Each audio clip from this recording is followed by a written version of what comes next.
Kanina pa naghihintay si Cholo sa kanyang kaibigang si Ding. Napag-usapan ng dalawang bata na maliligo sila sa ilog. Bakasyon na nun sa eskwela at mainit na rin ang panahon, kaya nakagawian nila na magtampisaw sa ilog. Gawain din kasi yon ng ibang mga bata sa Baryo Batisan. Kaya nga tinawag itong Baryo Batisan ay dahil sa magandang batis o ilog na may malinaw na tubig na dinarayo sa kanilang lugar. Ano ba naman yan? Ang tagal-tagal naman ng Ding na yon. Kanina pa ako pinapapak ng lamok dito eh. Ginagawa na akong chichirya. Wala pa rin siya. Ano kayang nangyari sa kaibigan ko na yun? Naku, baka hindi na naman pinayagan ng kanyang masungit na lola. Naloko na. Nag-aalala man si Cholo na baka nga hindi siya siputin ng kanyang kaibigan, ay nagbaka sakali pa rin siyang maghintay. Okay. Mga konting sandali pa. Tutal kaya ko pa naman ng init ng araw eh. Kapag hindi ko na kaya, aalis na talaga ako rito. At ako na lamang mag-isa ang maliligo sa ilog. Dahil mas gusto ni Cholo nakasama ang kaibigan sa paliligo, kaya naghintay pa rin siya. Maya-maya ay nakarinig siya ng mga yabag mula sa kanyang likuran. Lihim na napangiti si Cholo habang nakaupo sa isang nakatumbang puno ng aratilis. Inisip ng bata na ang kaibigan niyang si Ding ang may likha ng mga yabag at nagbabaka sakali siyang gugulatin siya ng kaibigan. Kaya lamang ay hindi yun ang nangyari. Kaya lumingon siya sa kanyang likuran upang alamin kung sino yun. Ganon na lamang ang pagkadismaya niya nang makita kung sino ang kanina pa pala nakatambay sa kanyang likuran. Hello, Cholo! Ano ginagawa mo rito? Ah, ikaw pala, Mitoy. May hinihintay ako eh. Sino nga? Sa akin na lamang yon. Bakit ayaw mo sabihin sa akin? Siguro, may plano kayong gawing masama, no? Uy, ano ka ba, Mitoy? Ano ba sinasabi mo? Hindi kami masama ng kaibigan ko, no? Alam ko na kung sinong hinihintay mo. Si Ding, no? Siya ang kanina mo pa inaabangan dito, no? Ano naman sa'yo, Mitoy? Tama lang na kayong dalawa magsama. Kasi nga, pareho kayong lampa. Saka, pareho pang putok sa buho. Di ba? Yun naman ang sabi ng mga matatanda dito. Anong putok sa buho sinasabi mo dyan, ha, Mitoy? Di ba si Ding, walang nanay tapos walang tatay. Ikaw naman, may nanay pero walang tatay. At di mo nga kilala ang tatay mo eh. Di, putok ka sa buho. Hindi ka na nakakatawa, Mitoy ah. Ang yabang mo. Ako mayabang? Oo, isa kang mayabang na matabang matching. Sinong matching? Ikaw. Ang yabang mo ah. Ako pa ngayon ang mayabang ah. Ikaw itong nag-umpisa eh. Kung ano sinasabi mo sa akin, nang aasar ka. Ano ba gusto mo mangyari ha? Kahit ano. Ikaw, ano ba gusto mo? Ganun. Matapang ka ha. Hetong gusto ko. Ang upakan ka. Duling ka pala eh. Ano, hindi ka tumama no? Sablay ang suntok mo. Sablay pala. Di asintay natin. Heton sa'yo. Aray ko.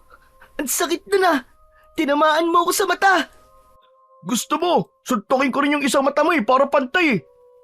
Hindi na uy. Dahil ako naman nasasapak sa'yo. Heto. Isang malakas na suntok ang pinakawala ni Cholo at tumama yon sa ilong at nguso ni Mitoy. Dumugo ang ilong at bibig ng matabang bata. Ang sama mo, Cholo. Akala mo yata magpapatalo ako sa'yo ha. Hindi no. Gagantihan kita. Agad na sumugod si Mitoy kay Cholo. Nagpambuno ang dalawang bata at pareho silang bumagsak sa lupa. Nailaliman ni Mitoy si Cholo. Sinakyan ito at sinapak. Panay ang iwas naman ni Cholo. Galit at paulit-ulit ang suntok ni Mitoy. Biglang dumating si Ding. Nakitang nag-aaway ang dalawa, kaya pilit na inawat ang mga ito. Hoy, tama na! Ano ba kayo, Cholo? Mitoy, tama na yan! Huwag kayo mag-away! Tama na, ano ba? Dumudugo na ang mga mukha ninyo! Dahil pareho nang nasasaktan ang dalawang bata, kaya nagpaawat naman sila kay Ding. Naghiwalay sila pero parehong may dugo ang kanilang mga muka. Bakit ba kayo nag-aaway? Pambira naman kayo, oh. Gusto niyo ba magpatayan? Ito kasi si Cholo eh. Sinapak ako eh. Ha? Ako talaga ah. Ikaw nga tong nauna eh. Ikaw naman talaga. Ha? Nagsisinungaling ka pa talaga ah. Ding, yang si Mitoy ang pasimuno. Pati nga ikaw tinawag din yung putok sa buho eh. Kasi wala ka daw nanay at tatay. Aba, loko ka pala, Mitoy eh. Eh kung yung mukha mo kaya ang paputukin ko, ha? Ano, gusto mo? Kinakampihan mo pa yan si Cholo. Sige, kampihan mo siya. Dahil mas paniniwalaan ko siya. Alam kong siya nagsasabi ng totoo. Diyan na nga kayong dalawa. Magsama kayo mga putok sa buho. Biglang tumakbo ng mabilis si Mitoy. Sa takot na habulin siya ni na Cholo at Ding. Pero akmang susunod sana si Ding. Kaya lamang, inawat na ito ni Cholo. Tol, tama na, tama na. Wag na. Wag mo na sundan. Mapapagod ka lang dun. Eh, sira ulo eh. Kung ano nung sinasabi. Putok daw tayo sa buho. Siya ang malapit ng pumutok dahil sa sobrang tama ng mga suntok natin. Sana pala, sinundot na lang natin siya ng aspili para tuluyan na siyang pumutok. Hehe. Hayaan mo na siya, Ding. Napaputok ko naman ang nguso niya eh. Siguro, titigil na yun sa kayabangan at pambubuli niya sa atin. Ang sama-sama talaga ng ugali ng baboy na yun. Ang lakas pang asar. Nako, kapag hindi ako nakapagpigil, ipapalityon ko talaga siya kina Aling Mila at Mampiping na maglilitsyon. Puro ka talaga kalokohan, Ding. Ay, teka nga pala. Ba't ngayon ka lang, Ding? Kanina pa kita hinihintay dito ah. Napaaway tuloy ako kay Mitoy dahil sa paghihintay sa'yo. Eh, dahil tol eh. Si Lola kasi, ayaw akong payagang lumabas. Nakatakas lang ako nung makatulog siya. Paano yan? Di na tayo matutuloy sa paliligo sa ilog. Nawalan na rin ako ng gana eh. Dahil sa Mitoy na yon, buwisit talaga. Oo, hindi na, Cholo. Next time na lang siguro. O sige, okay lang. Gusto ko na rin umuwi at baka hinahanap na ako ni nanay. Hindi kasi ako nagpaalam sa kanya eh. Magkasabay nang umalis ang dalawang bata at naghiwalay na lamang sila sa daan para umuwi sa kanilang mga bahay. Kinabahan ang ina ni Cholo na si Rosenda nang makita ang anak na may dugo sa muka. Diyos ko, kang bata ka! Ano ba nangyari sa'yo? Ba't may dugo ka sa muka? Nay, kalma lang po kayo. Kalma lang po. Anong kalma sinasabi mo? Eh, umuwi ka ng ganyan ang itsura. May dugo ang mukha mo. Saan ka ba galing? At ano nangyari sa'yo? Nay, ayos lang po ko. Ano bang ayos ang sinasabi mo? Eh, may dugo ka nga sa mukha, oh! Nay, hindi ko pa po yan ikakamatay. Napaaway lang po ako. Nakita mo na? Nakipag-away ka. Di ba kabilin-bilinan ko sa'yo na huwag kang makikipag-away? Eh kasi Nay, nakakapikon na po kasi siya eh. Saka, ipinagtanggol ko lang naman po ang sarili ko. Teka lang, sino ba nang away sa'yo? Si Mitoy po, yung mayabang po na bata na mukhang lilitsunin. Pambihira! Eh bakit ka naman nakipag-away sa kanya? Masyado po kasing mayabang, Nay. Tapos po, sinabihan niya pa po kami ni Ding na mga putok daw po kami sa buho. Kasi nga, wala po kami mga tatay. Ano ka mo? Sinabihan kayo ng ganon? Opo, Nay. Kaya nga nakakainis eh. Ang yabang-yabang niya. Porkit meron siyang tatay, sasabihan niya kami ng ganon. Pero hindi ka pa rin dapat nakipag-away. Nakakainis na po kasi na eh. Di na po ako nakapagtimpi. Masyado siyang mayabang kaya pinatulang ko na po para matigil na po sa kayabangan niya. O siya, sige. Anak, pasensya ka na ha. Nay, ba't po kayo humihingi ng pasensya sa akin? Wala naman po kayong kasalanan eh. Eh kasi nga, dahil wala kang tatay. Pero Nay, di po ba ang anak dapat merong tatay at nanay? Ako po, Nay. Bakit po nanay lang? Bakit po kayo lang? Wala po kayong ipinakilalang tatay ko. Hindi agad nakasagot si Rosenda. Alam niya kung ano ang nararamdaman ng anak. Nasa 10 taong gulang na si Cholo. Pero ni minsan ay hindi pa niya nasasabi sa bata ang tungkol sa ama nito kung sino nga ba at nasaan. Kapag nagtatanong ang bata, ay umiiwas siyang sagutin yon dahil ayaw din niyang magsinungaling sa anak, kaya hindi na lang siya nagsasalita para sagutin ang mga tanong nito. Saka tumitigil din sa pagtatanong si Cholo. Siguro, ramdam din ng bata na hindi komportable ang inay na pag-usapan yon. Subalit sa edad ni Cholo na 10 taon, ay marami na siyang tanong sa isipan na sinusubukan naman niyang itanong sa kanyang lolo Victor. Sandali nga lamang, Cholo. Kanina ka pa hindi mapalagaya. Kuwan po kasi Lolo Victor eh. Bakit ba? May sasabihin ka ba, Cholo? Ano po kasi, nahihiya po kasi ako eh. Abay, bakit ka mahihiya? Ano bang sasabihin mo? Lo, magtatanong lang po sana ako. Ano ba yon? Basta't wag lang tungkol sa math o kaya sa history, dahil hindi ko yan masasagot. Si Lolo naman eh. Lo, hindi po ito tungkol sa math tsaka history. Kundi, tungkol po ito sa tatay ko. Tungkol sa tatay mo? Opo, kasi po hanggang ngayon, wala pa rin po akong alam. Hindi ko pa po siya nakikilala. Sino po ba siya? At tagasan po siya? Ay nako, apo. Pasensya ka na. Pero hindi ko rin alam. Ang tanging makakaalam ng tungkol sa itay mo ay ang inay mo. Po? Wala rin naman pong sinasabi si nanay eh. Apo, wala rin akong may sasagot sa'yo. Saka nanay mo lang ang kayang sumagot at magpaliwanag sa'yo niyan. Nabanggit ni Mang Victor sa anak na si Rosenda ang tungkol sa mga nais itanong ng kanyang anak. Itay, pasensya na po kayo sa pagiging mausisa po ni Cholo. Anak, alam mong sa simula pa lamang ay nirespeto kita sa desisyon mo tungkol sa bagay na yan. Dahil nagtiwala ako sa'yo. Kaya nga po, pinagpapasalamat ko po yun sa inyo. Dahil pumayag po kayong wag na nating pag-usapan pa yon. Kaya lamang anak, iba si Cholo. Nagkakaisip na siya at karapatan niyang malaman ang tungkol sa tunay niyang ama. Alam ko naman po yun, Itay. May plano ka bang sabihin sa kanya ang tungkol sa tatay niya? Hindi na nakasagot pa si Rosenda dahil nahihirapan pa rin siyang magdesisyon tungkol sa bagay na yon. Halos 10 taon na ang nakalipas. Sadya niyang iniwasan ng pag-usapan yon. Kaya lamang ay nagsisimula ng mag-usisa si Cholo tungkol sa pagkatao ng kanyang ama. Pagkatapos kumain ng gabing yon, ay inihanda na ni Rosenda ang tutulugan nilang mag-ina. Maagang nakatulog ang bata. Subalit siya naman ay hindi dalawin ng antok.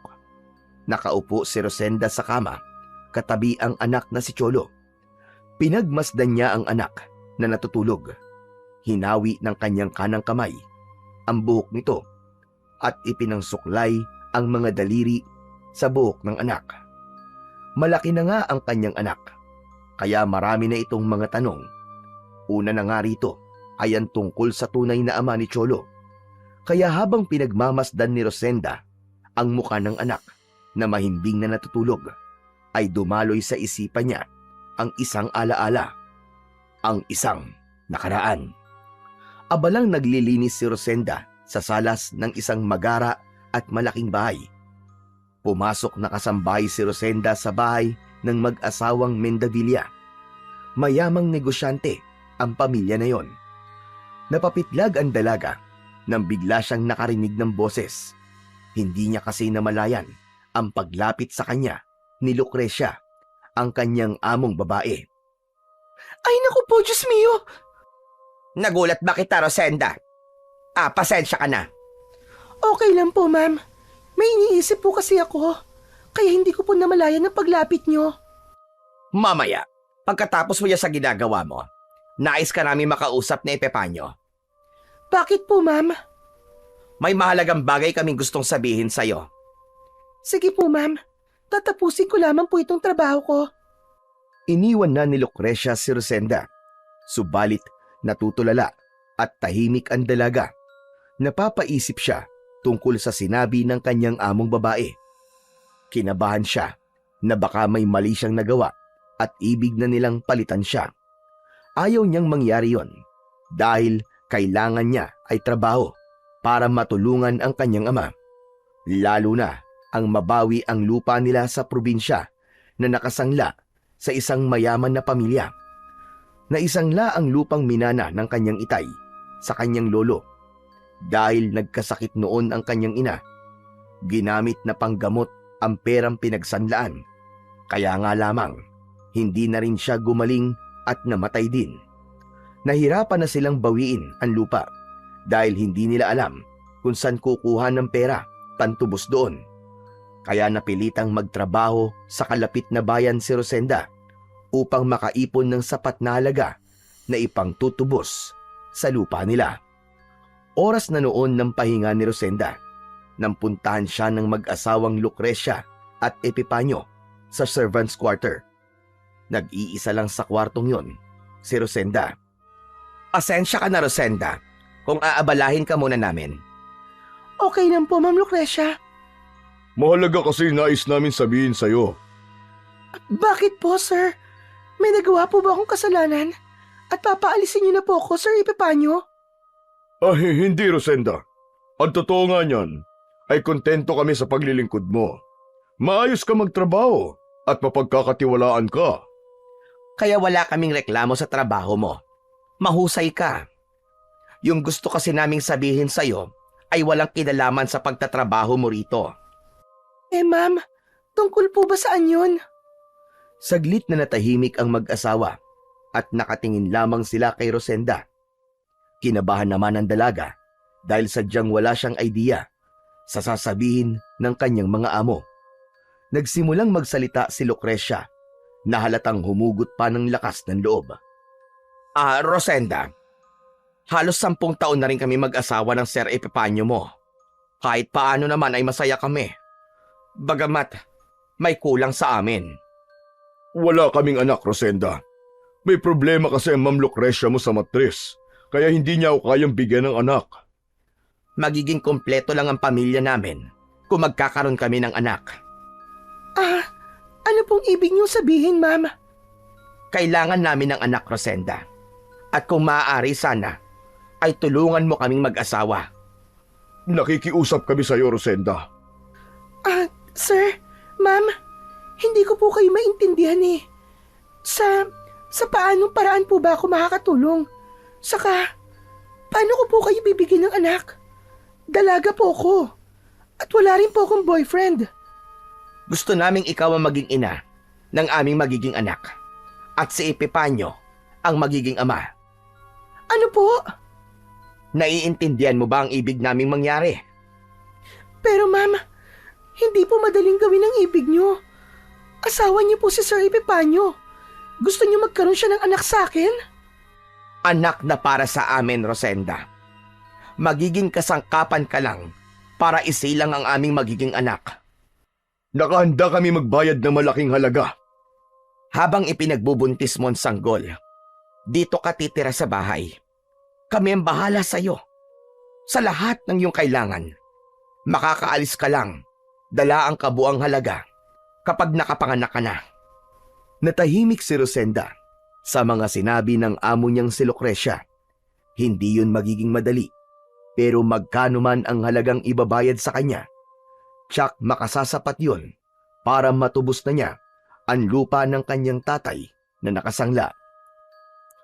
300,000 piso, Rosenda, para sa aming magiging anak. Napaisip si Rosenda, 100,000 piso lamang ang pagkakasanla ng kanilang lupa. Kung may interes man yon, tsak malaking halaga pa rin ang matitira sa kanya na maaari nilang gamitin ng kanyang ama para mas maging maayos ang kanilang buhay. Ramdam ng mag-asawa na hindi pa kayang magdesisyon ni Rosenda.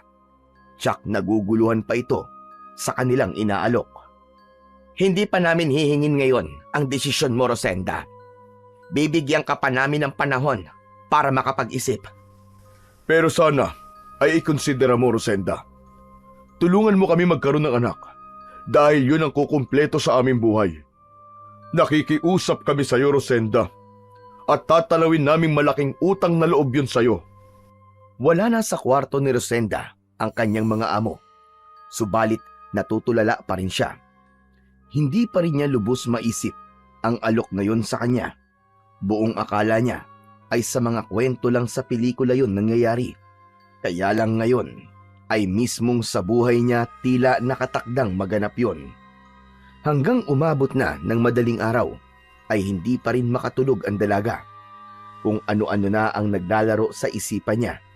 Kapag pumayag siya ay matatapos na ang problema nila ng kanyang tatay. Pwede na rin silang magsimula ng bagong buhay.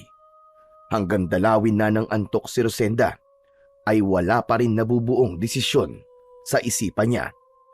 Nang mga sumunod na araw ay tila walang anumang nangyari. Gaya pa rin ng dati ang pakikitungo ng mag-asawa sa kanya. Patuloy niyang ginagawa ang kanyang mga trabaho sa bahay. Hanggang isang gabi ay narinig niya na nag-uusap ang kanyang amo. Pinag-uusapan nito na tila wala silang maaasahan kay Rosenda. Sa palagay mo, Epipanyo, ay hindi siya papayag? Ewan ko. Pero hanggang ngayon ay wala pa rin siyang sinasabi sa atin. Paano ngayon yan, Epipanyo? Gustong-gusto ko pa naman sana si Rosenda na maging ina ng ating magiging anak. Kung talagang hindi natin siya mapipilit, hahanap na lang tayo ng iba. Tsak namang may ibang papayag sa ibig nating mangyari. Dinig na dinig ni Rosenda ang pag-uusap na yon ng kanyang amo. Naisip niya, kung hindi siya papayag, malamang baka palitan na rin siya at humanap ng ibang kasambahay.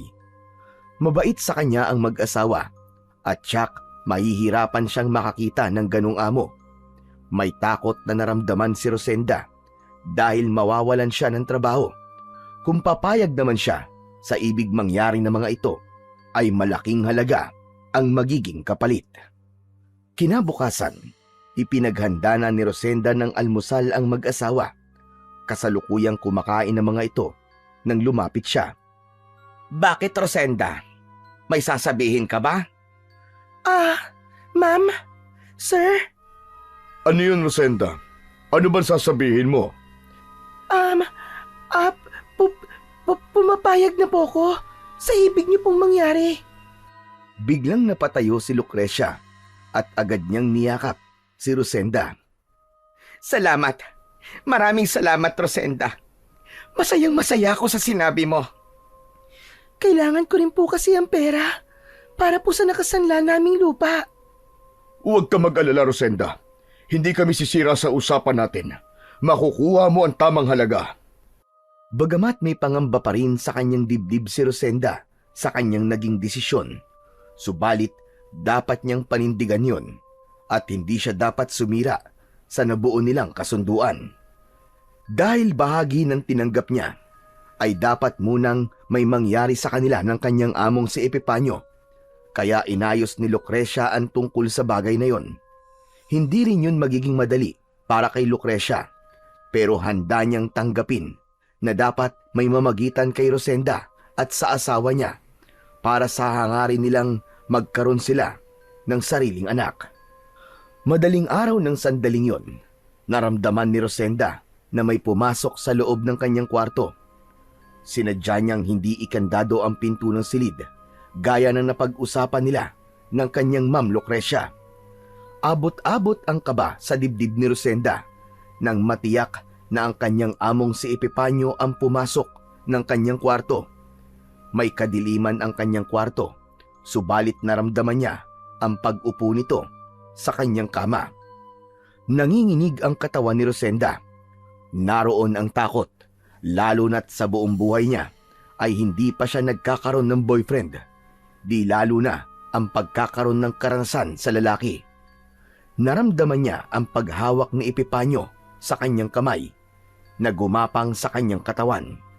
Napapitlag si Rosenda na muntik na siyang mapasigaw, subalit nagawa niyang pigilan ang kanyang sarili. Ipinikit na lamang ng dalaga ang kanyang mga mata. Madilim ang kwarto, pero pinili niyang ipikit na lamang ang mga mata at pinakiramdaman ang gagawin sa kanya ng kanyang among lalaki. Lahat ng magaganap sa kanya sa gabing yon ay first time sa kanya, kaya hindi niya alam kung ano ang kanyang gagawin at mararamdaman.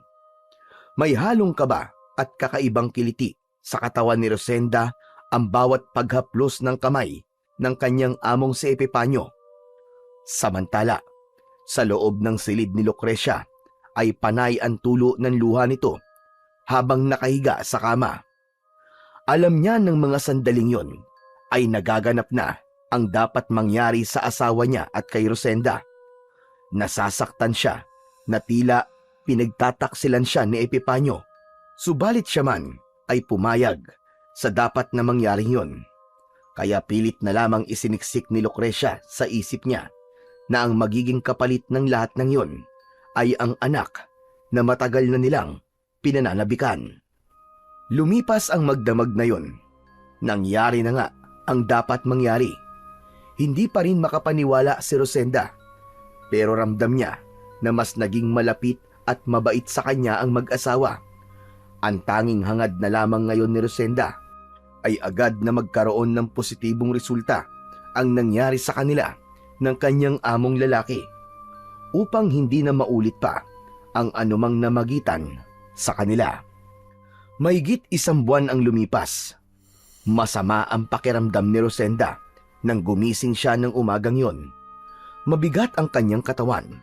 Hindi niya maipaliwanag ang kanyang nararamdaman. Biglang humilab ang kanyang tiyan at nagmamadaling nagtungo sa CR at paulit-ulit na dumuwal. Narinig yun ni Lucrecia na agad ay umaliwalas ang muka at may ngiti sa labi na dinaluhan si Rosenda. Nakasunod kay Lucrecia si Epifanio na tila naiintindihan ang nangyayari sa kanilang kasambahay. Okay ka lang ba, Rosenda? Ano bang pakiramdam mo? Masama po ang katawan ko, ma'am. Pasensya na po kayo kung hindi ko magagawa ang trabaho ko ngayon. Parang gusto ko po munang magpahinga. Okay lang, Rosenda. Magpahinga ka hanggang gusto mo.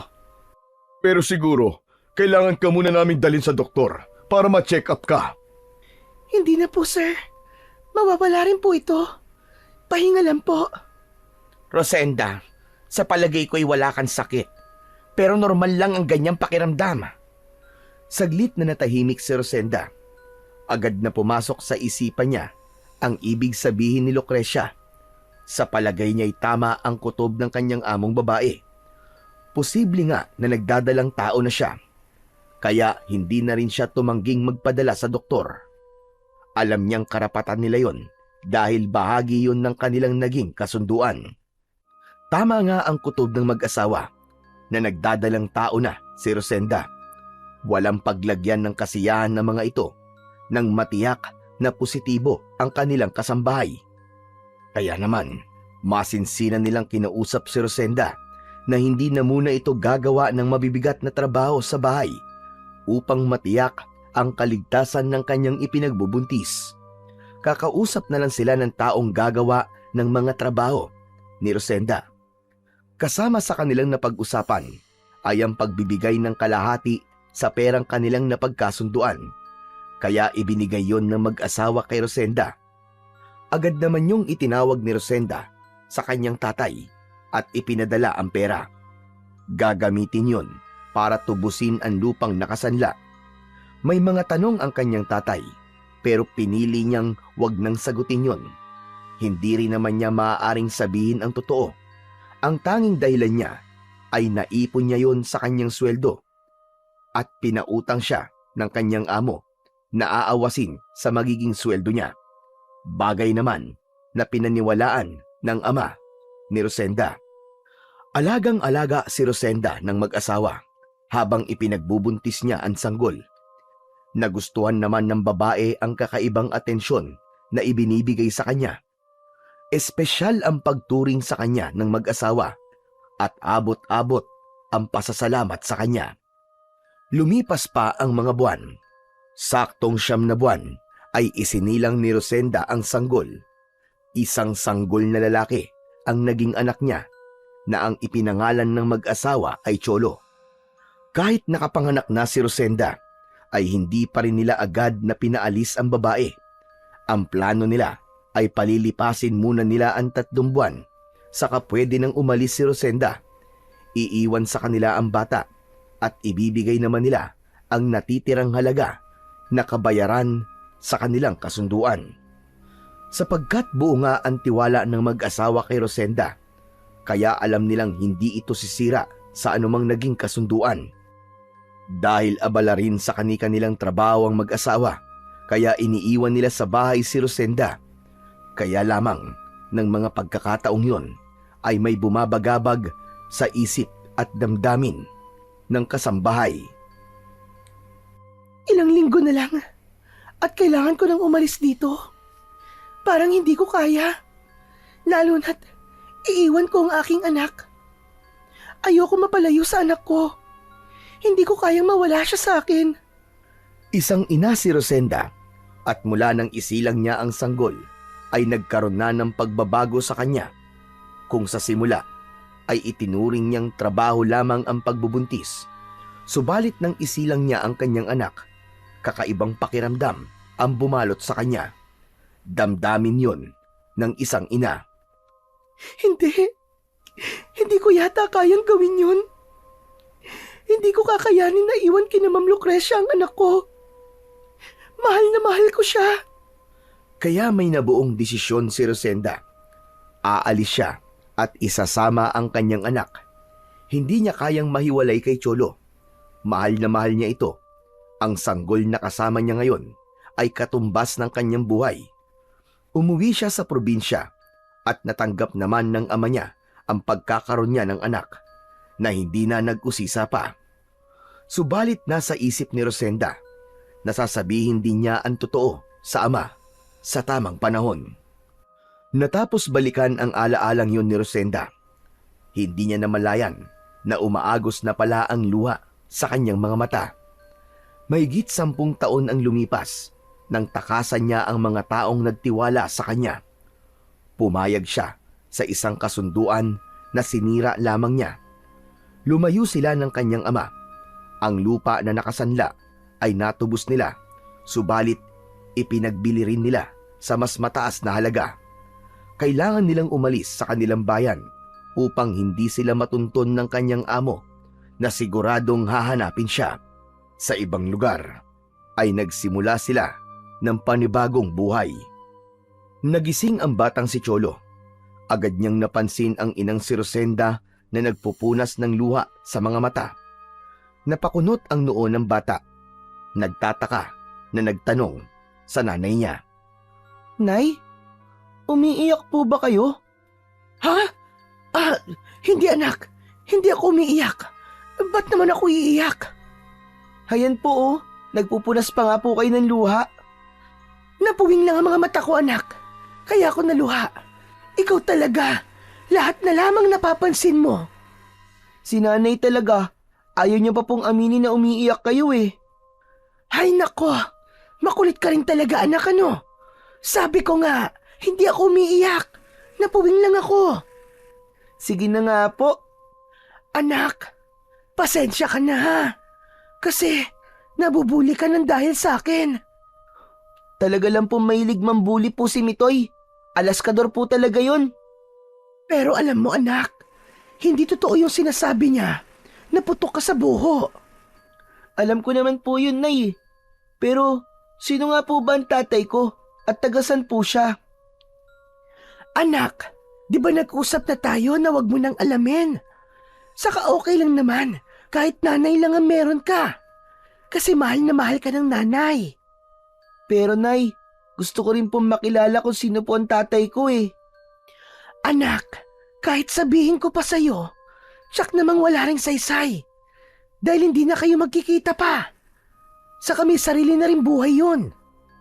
Hayaan na lang natin siya, anak. Maging masaya na lang tayo. Kasama ang Lolo Victor mo. Muli ay natahimik na lamang si Cholo. Wala na talagang plano pa ang kanyang nanay na sabihin sa kanya ang tungkol sa kanyang tatay. Kaya naisipan ni Cholo na siguro wag na lamang niyang alamin dahil magiging paulit-ulit lamang yon, samantalang sarado na ang isip ng ina na sabihin pa yon sa kanya. Sa kagaya ng sinabi ng nanay niya, may sarili na itong buhay at baka nga hindi na rin sila naaalala pa. Pag-aalaga ng mga kambing ang pinagkakakitaan ng tatay ni Rosenda na si Mang Victor. Sa pagpaparami ng kambing upang ibenta ang mga ito, doon ginamit ng tatay ni Rosenda ang perang ibinayad sa kanya ng mag-asawang Lucrecia at Epipanyo. Yun nga lang, ay hindi siya tumupad sa kanilang naging kasunduan dahil itinakas niya ang bata. Umalis sa dating lugar at humanap sa malayong probinsya upang hindi na sila matuntun pa at maipagpatuloy ang buhay kasama ang anak na si Cholo. Malapit si Cholo sa kanyang lolo Victor. Madalas nga ay ang bata ang kasakasama nito sa pag-aasikaso ng mga alagang kambing. Dinadala nila ang mga ito sa lugar na maraming sariwang damo at pagkatapos na manginain ay ibabalik ito sa malaking kulungan. O ano, apo? Natanong mo na ba ang inay mo tungkol dun sa ibig mo malaman? Alin po doon, Lolo Victor? Yung tungkol po ba sa tatay ko? Tama ka. Di ba nga sabi mo gusto mong malaman? Sabi po kasi ni nanay wag ko na raw pong ipilit. Tama ang nanay mo. Baka mamaya, kapag nagkita kayo, kunin ka niya sa amin. Po, naku Lolo, ayoko po nun. Kaya nga, tama ang sinabi ng nanay mo. Hindi mo na siya kailangan hanapin pa. Mawawalay ka lang sa amin pa nagkataon. O ano, gusto mo bang mangyari yon? Ayoko po, Lolo Victor. Ayoko po magkaiwalay tayo ni nanay. Masaya po akong kasama kayo. Saka, mahal na mahal niyo naman po ako, di po ba? Abay, oo naman.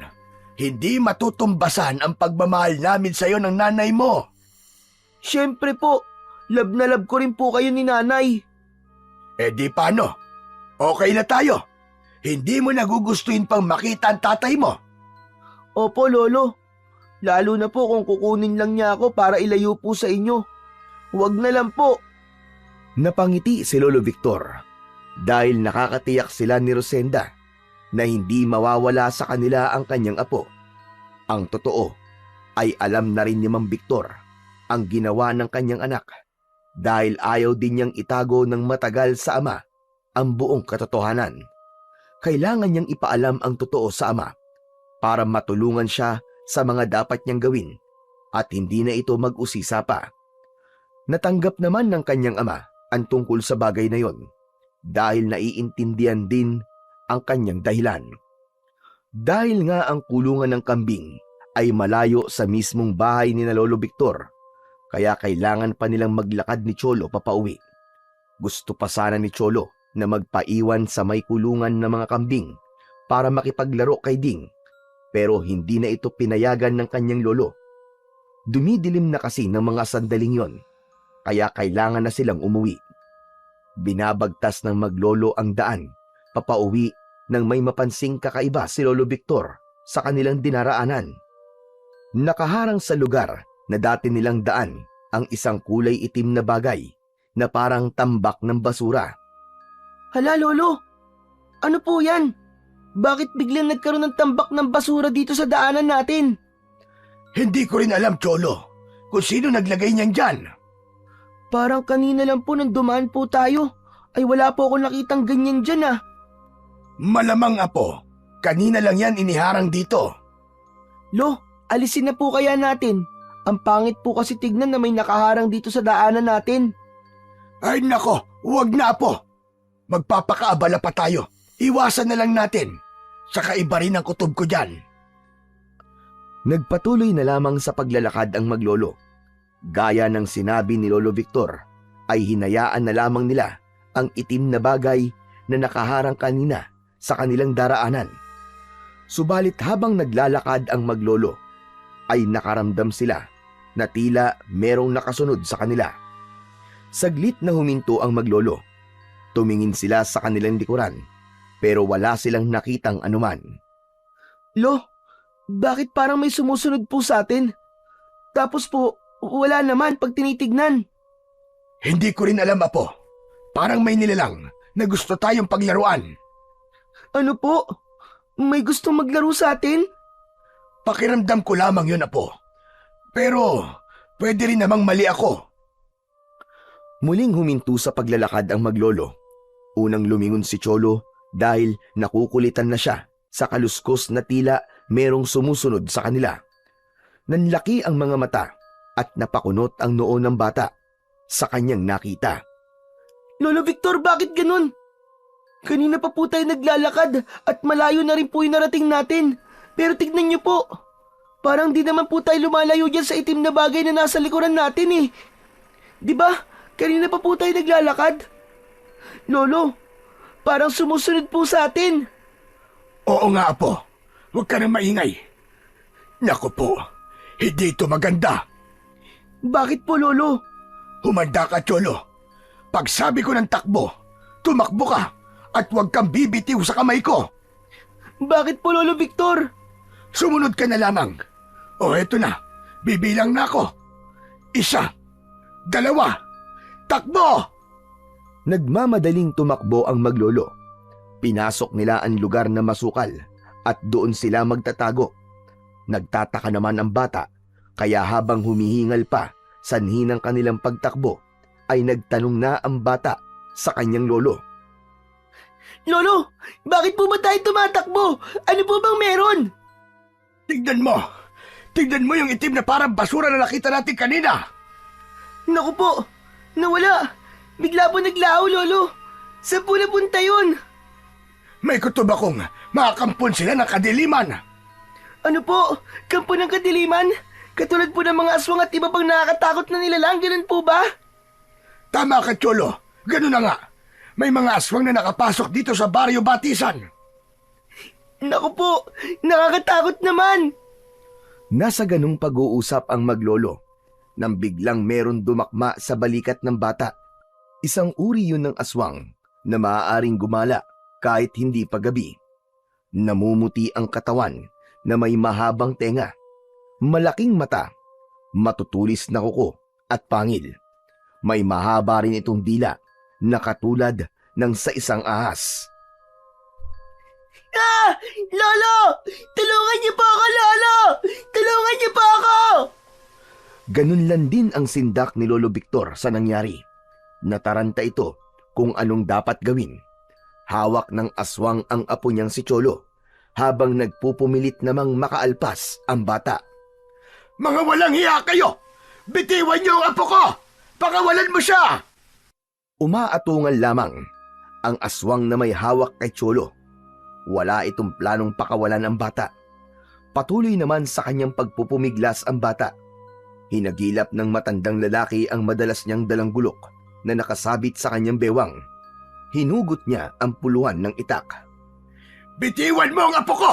At ako ang harapin mo, aswang ka! Napaurong ang aswang.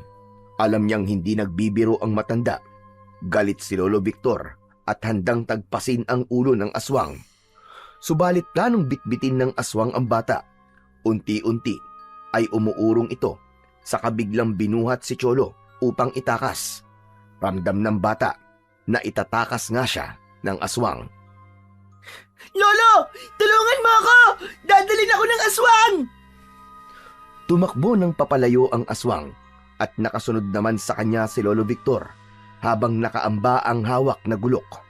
Nakaramdam ng takot si Cholo dahil ibig siyang tangayin ng aswang. Subalit buo ang loob ng bata. Buong lakas niyang kinagat ang braso ng aswang na nakahawak sa kanya.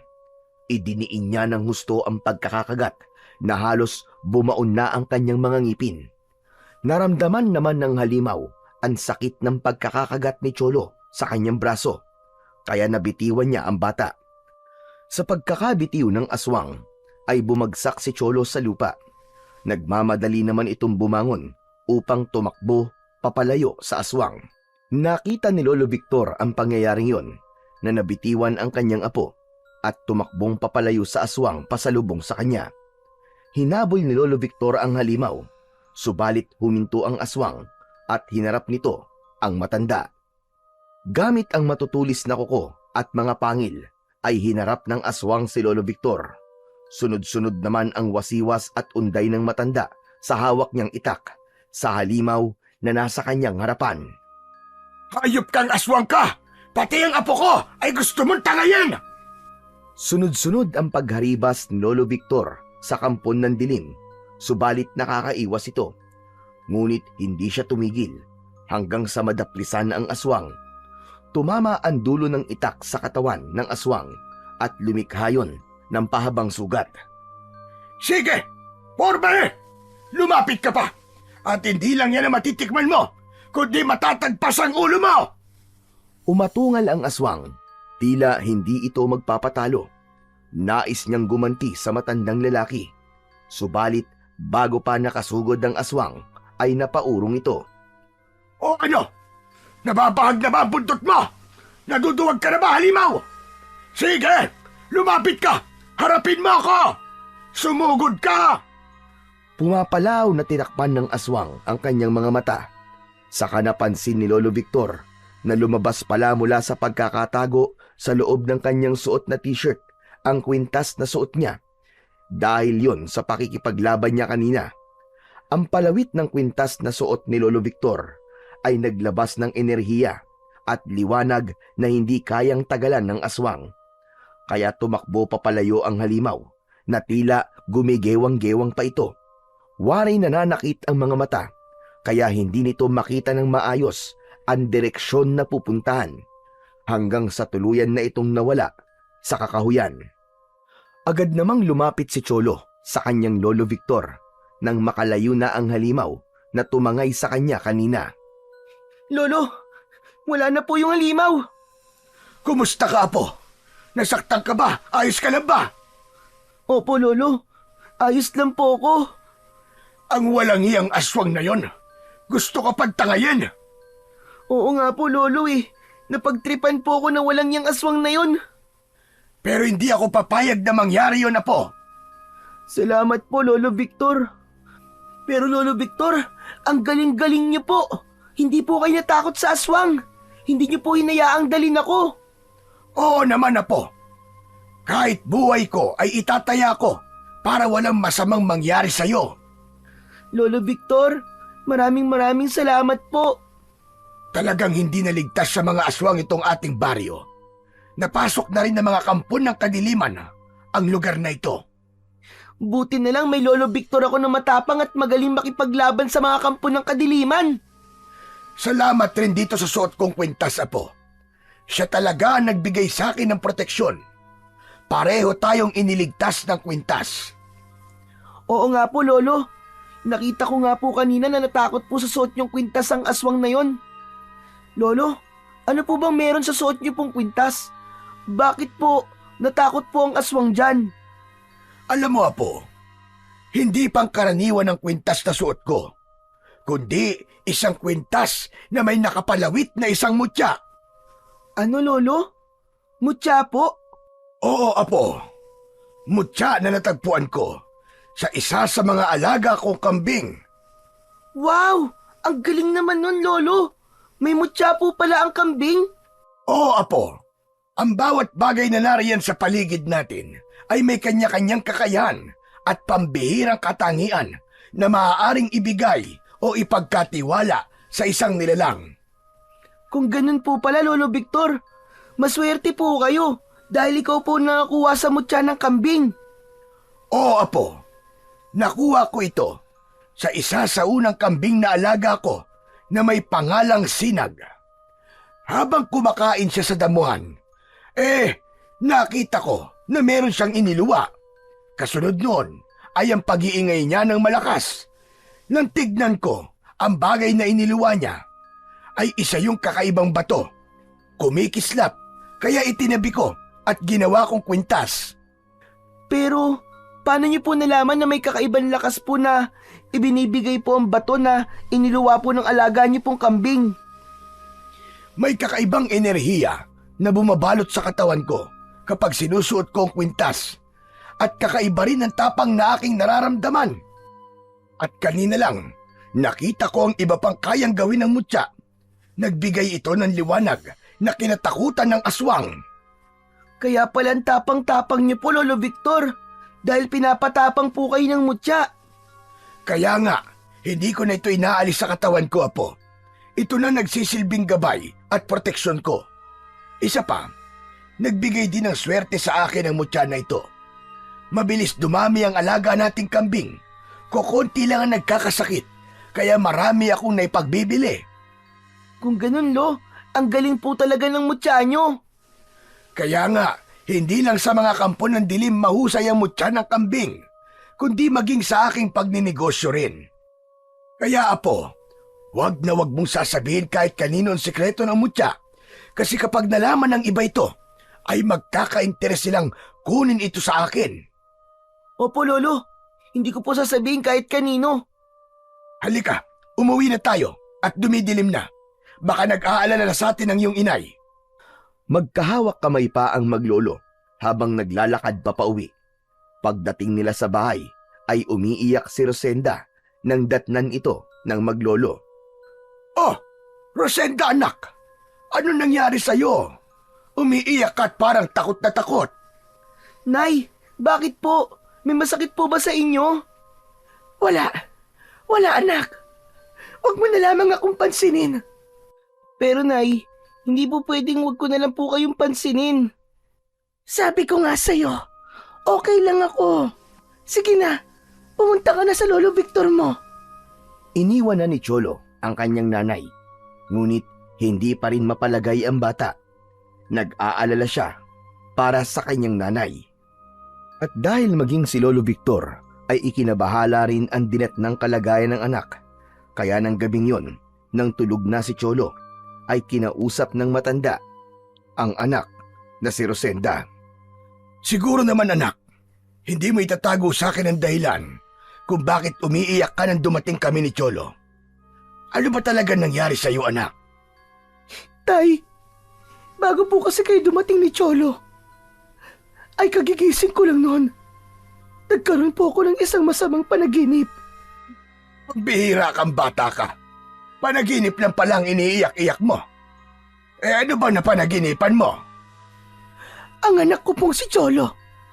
Kinuha po siya sa akin. Oh, ayan. Kasama ko naman si Cholo nang dumating kami kanina. Oo nga po. Magkasama kayo. Pero sa panaginip ko po kinuha siya. Sino naman kumuha sa kanya? Ang tunay niya pong ama. Nagpakita po siya sa akin. At galit na galit po si Epipanyo. Pilit niyang binawi si Cholo. Sa pilitan niyang kinuha ang anak ko.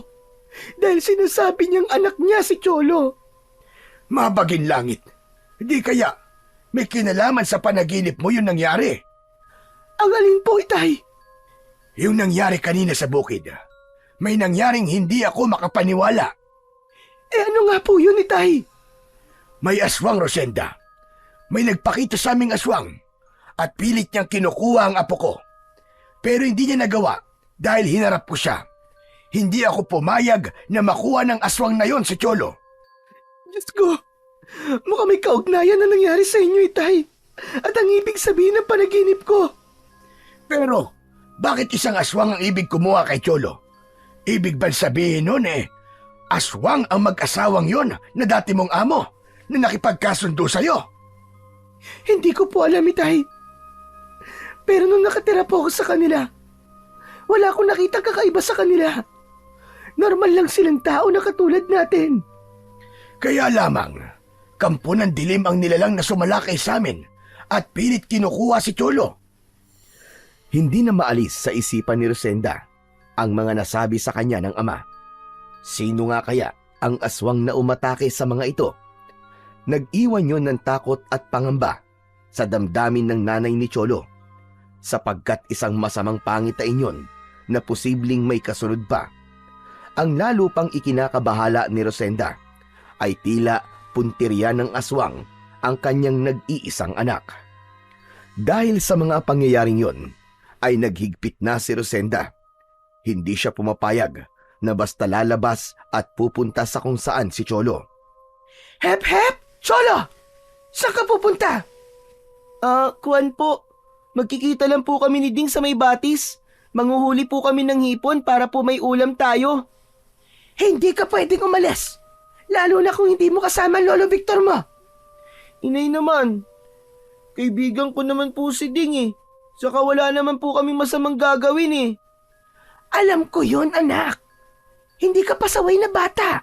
Kaya lamang delikado. Si nanay naman talaga oh. Baka nakakalimutan mo yung nangyari sa inyo ng lolo mo. May gustong kumuha sa'yo at isa yung aswang. Nay, wala na po yun. Hindi na po babalik ang aswang na yun, natakot na po yun eh. Hindi pa rin tayo nakakatiyak, anak. Paano kung magbalik sila tapos tangayin ka? Anak, baka kung anong gawin sa'yo. Hindi kaya ng nanay na may masamang mangyari sa'yo. Tatahimik na lamang si Cholo kapag ganong nakikita niyang naiiyak na ang kanyang ina, sapagkat nababagabag na rin ang kalooban niya. Ayaw kasi niyang makita na umiiyak ang nanay niya dahil nasasaktan din siya.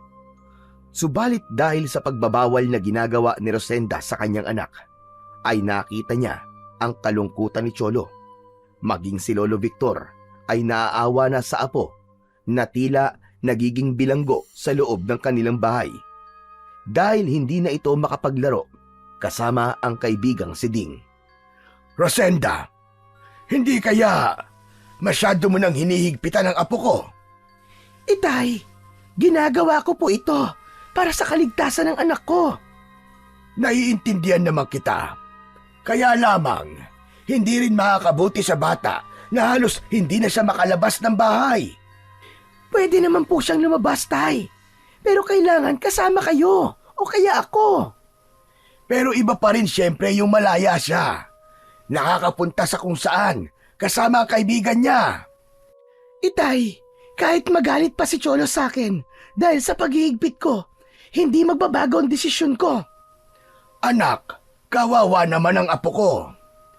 Pero kung mapapahamak naman siya, itay, di bali na lang makita ko siyang malungkot dito sa bahay.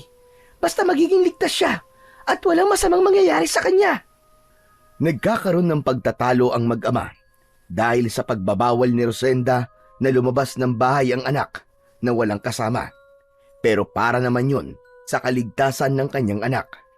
Subalit likas sa kabataang gaya ni Cholo ang may kakulitan.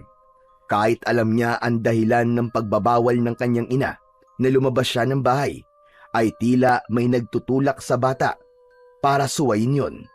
Ang gusto niya ay makipaglaro kasama ang kaibigan. Hindi na nila nagagawa ang dati masaya nilang paglalaro. Kaya habang nakatingin sa labas ng bahay si Cholo at tila kinakati ang mga paa na lumabas, kaya may naisip ito. Nakita niya kanina na hinubad ng kanyang lolo Victor ang kwintas na may mutya ng kambing.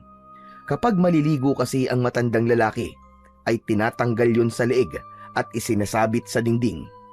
Ayaw niyang mabasa ito, pero nakalimutan yung isuot uli ng kanyang lolo, kundi naiwang nakasabit sa isang pako sa dingding ng kanilang bahay. Nang mga sandaling yon, ay umalis ng bahay ang ina ni Cholo. May mahalagang bagay itong dapat na gawin, kaya ang pangangalaga at pagbabantay sa bata ay ibinilin ni Rosenda sa kanyang tatay. Yun nga lang ay nakatulog ang matanda, kaya malaya si Cholo na makakalabas ng bahay. Upang matiyak ni Cholo na walang masamang pwedeng mangyari sa kanya kahit lumabas siya ng bahay, kinuha niya ang kwintas ng kanyang lolo Victor na naiwan na nakasabit. Gagamitin ko muna ang kwintas ni Lolo Victor. Ibabalik ko na lang mamaya. Gusto ko lang naman maglaro kami ni Ding eh.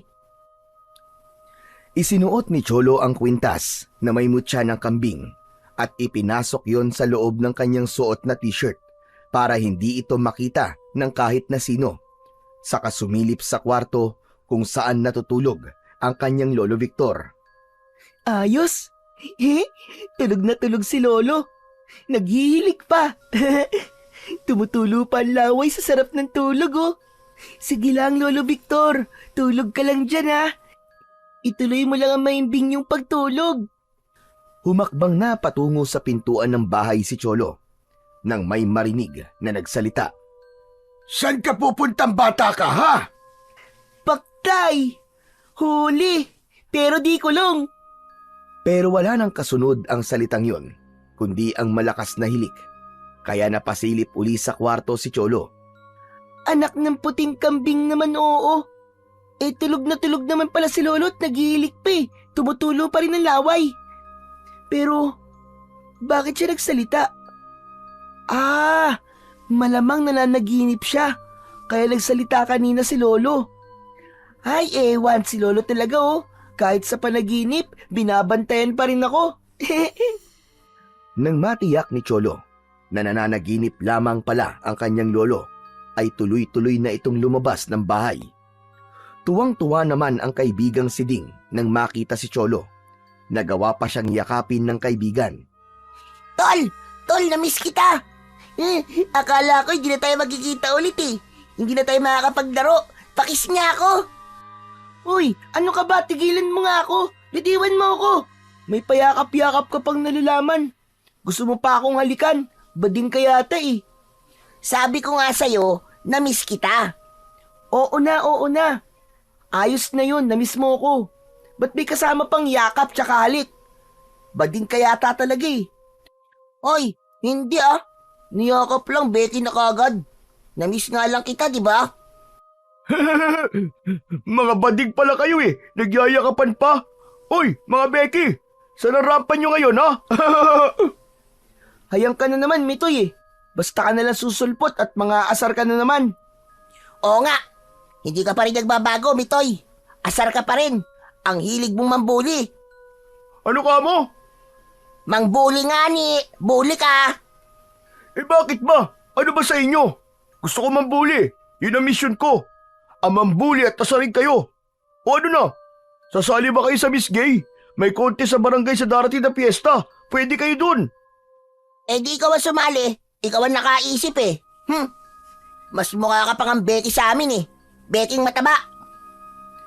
Ding, siyak naman na kasali sa piyesta yang si Mitoy eh. Uy, hindi no. Hindi naman ako Becky para sumali sa Miss Gay na yan eh. Oo nga naman, di ka nga pala pwede dun. Kasi mas bagay ka sumali sa parada. Parada ng mga sagala? Bakit? Konsorte ba si Mitoy? Ito namang si Dingo, ang slow mo. Yang tipo ni Mitoy, mas bagay yan sa parada. Parada ng mga lechon. Kasi nga, mukha siyang lechoning baboy. Ayos ka, Chong ah. Nadali mo yun. O ano, Mitoy? Kailan ka magpapalit yun para mapasama ka na sa parada? Mga buwisit kayo. May araw din kayo. Dahil sa pagkapikon ni Mitoy, ay hindi niya na nakaya ang pangaasar nila Cholo at Ding. Nag-walkout ito at umalis. Di nakatikim siya na matinding pangaasar sa atin. Akala yata niya, siya lang ang marunong manginis at mambuli, no? Nagkakatawanan ang dalawang bata dahil nagawa nilang inisin si Mitoy at iniwan sila. Saglit pa ay narinig nila ang malakas na sigaw ni Mitoy sa hindi kalayuan. Hala, si Mitoy yun ah. Ano nangyari doon? Bakit sumigaw? Malamang may lumikyo na sa kanya. Pero tol, parang kakaiba ang sigaw ni Mitoy. Kinakabahan din ako. Tignan kaya natin. Wag na, baka nag-iinarte lang yun eh. Sige na tol, puntahan natin. Kawawa naman kahit papano. Nauna nang tumakbo si Cholo. Kahit kinaiinisan nila si Mitoy, ay hindi maalis sa kanya ang di mag-alala dahil sa narinig nilang sigaw nito. Ganun na lamang ang gulat at panghihilakbot ng magkaibigan nang makita nila si Mitoy. Bihag ng isang nakakadiri at nakakatakot na nilalang. Yakap si Mitoy ng isang aswang. Hindi maaaring magkamali si Cholo. Ito rin ang aswang na gustong kumuha sa kanya na nakaengkwentro nila ng kanyang lolo Victor. Tol, anong nilalang yan? Aswang ba yan? Nakakatakot. Oo Ding, aswang nga yan. Ganyan yung nakita namin ni Lolo Victor. Anong gagawin natin, Cholo? Tiyak papatayin niya tayo. Si Mitoy, bakong anong gawin sa kanya ng aswang? Kailangan harapin natin ang aswang, Ding. Pero paano? Si Mitoy patay na yata oh. Hindi na gumagalaw eh. Habang yakap ng aswang. Hindi, Ding. Baka nawalan lang ng malay si Mitoy dahil sa matinding takot. Alam mo namang mayabang lang yan si Mitoy. Kahit malaki ang katawan dahil sa katabaan, duwag naman yan at matatakotin. Kung sa bagay, tama ka. Mukhang nawalan nga lang ng malay. Teka, paano natin haharapin ang aswang na yan? Anong gagamitin natin? Mga bato, mga matitigas na kahoy, yun ang kailangan natin, Ding. Sigurado ka, Cholo? Yun lang ang sandakan natin? Makakaya nating harapin ang aswang na yan? Oo, Ding, magtiwala ka lang sa akin. Inilabas ni Cholo mula sa loob ng kanyang t-shirt ang palawit na kwintas. Nakita yon ni Ding. Uy, ano yan? Anong gagawin mo dyan, Cholo? Nakuha mo pa talagang ipagyabang sa akin yung suot mong kwintas na yan, ha? Ano ba sinasabi mo, Ding? Hindi ko ito pinagyayabang, kundi dahil nagmumula sa kwintas na to, yung power ko para harapin ang aswang na nandyan sa harap natin. Nakatitig na sa atin ang aswang, Cholo. Ang sama ng tingin sa'yo, oh. Ikaw yata ang unang gustong atakihin, eh. Trip kang gawing pagkain. Hindi, Ding. Baka nakilala niya ako. Sabi ko nga sa'yo, di ba? Yan din yung aswang na nakaharap namin ni Lolo Victor nung nakaraang araw. At nagbalik siya. Nakatitig kay Cholo ang aswang. Namukaan siya nito. Binitiwan ang bihag na si Mitoy na walang malay at kumalabog na bumagsak sa lupa. Agoy, ibinagsak si Mitoy. Hindi niya tayo pa masyadong masebo, Cholo. Tayo yata ang gusto niya. Lalo na ikaw. Ang sama ng tingin sa'yo, eh. Iabot mo sa akin yung kahoy, Ding, bilis. At ihanda mo ang mga bato na mapupulot mo. Teka, kaya ba talaga natin? Sabi ko sa'yo, magtiwala ka lang. Kaya natin, sa tulong ng aking suot na kwintas. Bigla na ngang umatake sa dalawang bata, ang aswang, at unang pinuntirya nito si Cholo. Subalit agad na naihataw ni Cholo ang hawak na kahoy sa katawan ng halimaw. Katulad yon ng isang bakal na tumama sa katawan ng aswang. Umaguntok ito sa matinding sakit. Wari may nadurog ding buto sa katawan ng tamaan ng kahoy na ipinangharibas ni Cholo. Matindi ang tama mo sa aswang, Cholo. Hindi makatayo. Wow talaga. Ang lakas mo, tol. Dahil yun sa tulong ng suot kong kwintas, Ding. Ayan na naman, tol. Bumangon ulit. Batuin mo, Ding, dali. Mahina akong bumato, tol, eh. Saka baka hindi ko tamaan. Sige lang, ako nang bahala. Basta batuin mo siya, bilis. Sumunod na lamang si Ding sa sinabi ng kaibigan. Ilang sunod-sunod na bato ang ipinukol ni Ding sa papalapit na halimaw. May kung anong liwanag ang nagmula sa palawit ng kwintas ni Cholo. At ang liwanag ay bumalot sa batong ipinukol ni Ding. Tila asintado naman si Ding at lahat ng batong ipinukol niya ay tumama sa ulo ng papalapit na aswang. Umatungal ang aswang, matindi ang tama at sakit na hatid ng bato. Oo nga, Cholo. Tinamaan ko at nainig ang aswang sa lakas ng pagkakabato ko sa kanya. Tinulungan niya ako ng kwintas mo dahil sa liwanag na bumalot sa bato. Sabi ko naman sa iyo hindi tayo pahabayaan ng kwintas na suot ko. Dahil sa matinding tama na napala ng aswang, ay lumayo na to uli. Sadyang nahihirapan siyang harapin si Cholo. Samantala, nakauwi na mula sa kabilang baryo si Rosenda at nang makarating ng bahay, ay una nitong hinanap ay ang kanyang anak. Subalit wala ito roon. Pinuntahan ng ama at nakita na natutulog sa loob ng kwarto. Ginising yun ni Rosenda. Napabungkawas at nagulat pa si Lolo Victor nang gisingin siya ng kanyang anak. Itay naman! Bakit kayo natulog? Inaantok ako, anak eh. Oh, dumating ka na pala. Opo, dumating na nga ako. Pero yung anak ko na pinapabantayan ko sa inyo wala rito sa bahay. Ano ka mo? Wala si Cholo. Opo. Hinintay kayo makatulog at sinalsihan kayo. Abay, just kay bata yun ah. Tinakasan pala ako. Naku naman, Tay. Saan kaya nagpunta ang batang yun? Sandali lang, relax ka lang at hahanapin ko. Baka nariyan lamang yon sa tabi-tabi. Nagmamadaling nagsuot ng kanyang pantalon si Lolo Victor upang hanapin ang apo. Subalit nang palabas na siya ng pinto ng bahay, ay nasalubong na niya si Cholo. Lolo Victor, saan po kayo pupunta? Ikaw na bata ka. Saan ka galing ha? Umalis ka nang hindi nagpapaalam. Relax lang po, Lolo. Ayos lang po ko. Buong-buo pa po ako, oh. Matigas talaga ang ulo mo, Cholo. Hindi ka marunong makinig. Paano nalaman kung may masamang nangyari sa'yo, ha? Kung bumalik yung aswang na sinasabi mo na gustong kumuha sa'yo. Yun na nga po, Nay eh. Lolo, nagbalik po yung aswang. Nakainkwentro po namin kanina ni Ding. Ano ka mo? Diyos ko! Sabi ko na nga ba? Ano nangyari? Buti hindi ka kinuha. Lo, sisiw lang. Chicken lang sa amin ni Ding. Napatakbo namin. Hindi niya kami kaya.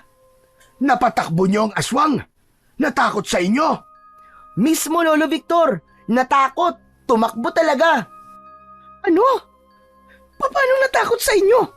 Naku, ikaw talagang bata ka. Lalo ko dininervyos sa'yo eh. Lolo, Nay, dahil po dito sa kwintas na to. Lo, pasensya na po ah. Hiniram ko po muna. Nakita ko po kasi na nakasabit po sa dingding. Kaya kaninang lumabas po ko at nakipagkita kay Ding, isinuot ko po ito. Kasi po sabi nga po ninyo, ito po ang poprotekta sa akin. Dahil nga, nasubukan nyo na pong gamitin ng may aswang po tayong nakaharap. Kanina po, tinulungan po uli ako ng mutya ng kambing. Talagang marunong ka na, Apo. O Rosenda, wala ka nang dapat na ikatakot dahil marunong nang makipaglaban ang anak mo. Hindi na siya basta makukuha ng kung anong nilalang dahil tutulungan siya ng mutya ng kambing. Pero tay, nag-aalala pa rin po ako para sa kanya. Bata pa rin po si Cholo. Anak, huwag ka na masyado mag-alala. Tutal liligtas naman ang bata. O sige, ipapaubaya ko na sa apo ko ang pag-iingat sa mutya dahil mas kailangan niya yan. Saka para hindi ka na rin laging nababahala kapag lumalabas siya ng bahay. Ibig po bang sabihin, Lolo? Hindi na ako makukulong dito sa bahay? Makakaalis na po ulit ako at makakapaglaro na po kasama po uli si Ding? Oo naman, Apo.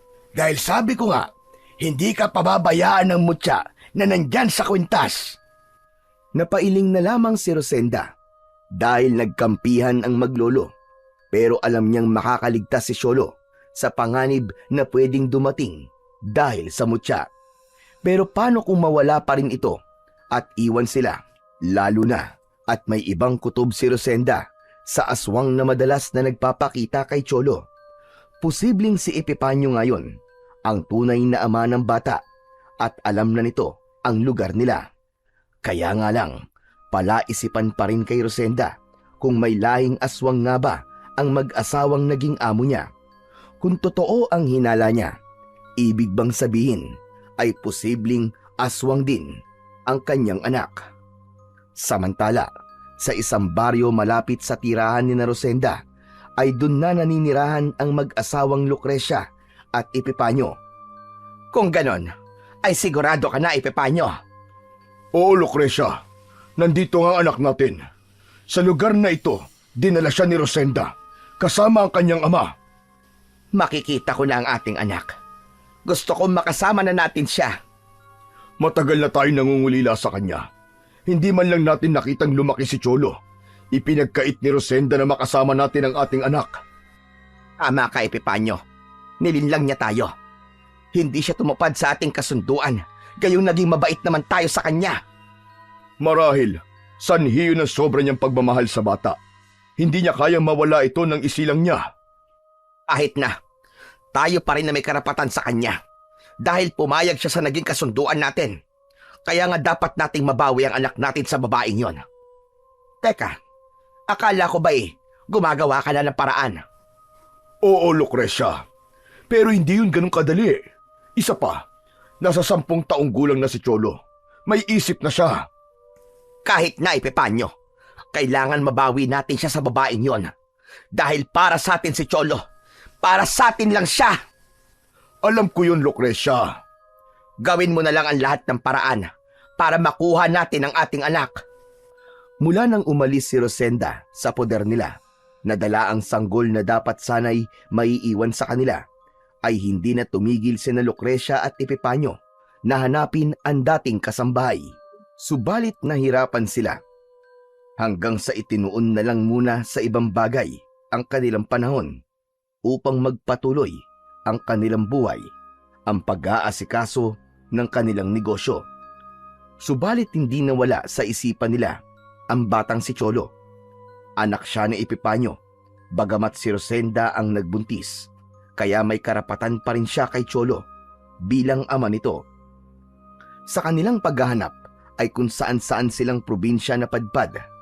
Pinagsikapan nilang puntahan ang iba't ibang lugar upang matagpuan si Rosenda at ang anak. Hanggang sa may nakapagsabi sa kanila kung saan nga ito makikita pagkalipas ng halos 10 taon na paghahanap. Ngayon ay handa na silang bawiin ang bata. Kukunin na ng mag-asawa ang para sa kanila. Maagang gumising si Lolo Victor. Kailangan niyang bisitahin ang kanyang mga alagang kambing. Papakainin at paiinumin niya ang mga ito. Isa pa, may mga order sa kanya, kaya pipili siya ng mga maiinam na kambing na ipagbibili. Cholo! Halika! Samahan mo ako, Apo. Wala ka naman pasok ngayon sa school. Itay, haya na naman kayo eh. Kayo na lang po pumunta sa kulungan ng mga kambing. Pambihira ka naman, Rosenda. Ano bang ikinakabahala mo? Tay, alam niyo naman po kung anong nangyayari. Huwag na po nating hayaan na tuluyang mapahamak ang anak ko. Rosenda, hindi ka ba nagtitiwala sa proteksyong ibibigay ng mutya? Maraming ulit nang napatunayan ang ginawa niyang pagliligtas kay Cholo. Oo nga naman po, Nay. Yakang-yaka po akong iligtas ng mutya ng kambing. Me! Hindi ako nakikipagbiruan sa iyo, Cholo, ha? Hindi laging biro ang lahat. Tumigil ka dyan. Anak, huwag mo nang pagalitan ng apo ko. Si nanay kasi, masyadong mainit kagad ang ulo. Hayaan mo, anak. Ako ang bahala sa apo ko. Hindi ko siya pababayaan. Sige na, halika na, apo. At marami pa tayong gagawin. Umalis na ang maglolo. Kahit kasama pa ni Cholo si Lolo Victor, ay hindi pa rin maalis sa dibdib ni Rosenda ang matakot at mag-alala. Dahil sa paglipas ng mga araw, ay lalong lumalakas ang kanyang pangamba. Iniisip ang kaligtasan ng anak at ang takot na mawala ito sa kanya. Mahigit 3 oras na ang nakakalipas mula nang maiwang mag-isa si Rosenda sa bahay, kaya abala na siyang gawin ang mga trabaho doon. Nakarinig siya ng pagtawag mula sa labas ng bahay. Alam niyang hindi yun taga roon sa kanilang baryo dahil hindi binabanggit ang kanyang pangalan. Binitiwan saglit ni Rosenda ang hawak na basahan na gamit sa pagpupunas ng mga gamit sa loob ng bahay. Tinungo ang pintuan at binuksan yun. Wari nakakita ng multo si Rosenda nang makita kung sino ang bisita. Isasara na sana niya ang pinto, subalit agad siyang pinigilan ng lalaking kanyang kaharap. Sa wakas, nagkita na rin tayo, Rosenda. Anong kailangan nyo? Sir Epifanio! Talagang ganyan pa ang tanong mo. Alam mo na ang sagot. Nasaan siya? Wala siya rito. Nasaan ang anak ko, Rosenda? Nagtiwala kami sa iyo. Naging mabait kami at ibinigay ang halagang nagpagkasunduan. Pero anong ginawa mo? Anong iginanti mo sa amin ni Lucrecia? Niloko mo kami. Nilinlang mo kami. Sir, sorry po, patawarin niyo ako. Huwag kayong mag-alala. Ibabalik ko ang pera sa inyo. Huhulog-hulugan ko yun. Total may maliit na negosyo ang tatay ko. Alam mong hindi ang pera ang kailangan ko, kundi ang anak ko. Nakikiusap ako sa inyo, sir. Huwag niyong kukunin sa akin ang anak ko. Maawa kay sir. Si Cholo ang buhay ko. Hindi ko po kayang mawala siya sa akin. Hindi ko po kakayanin yun. Pero may naging usapan tayo. Meron tayong naging kasunduan. Pinagsisisihan ko po yun.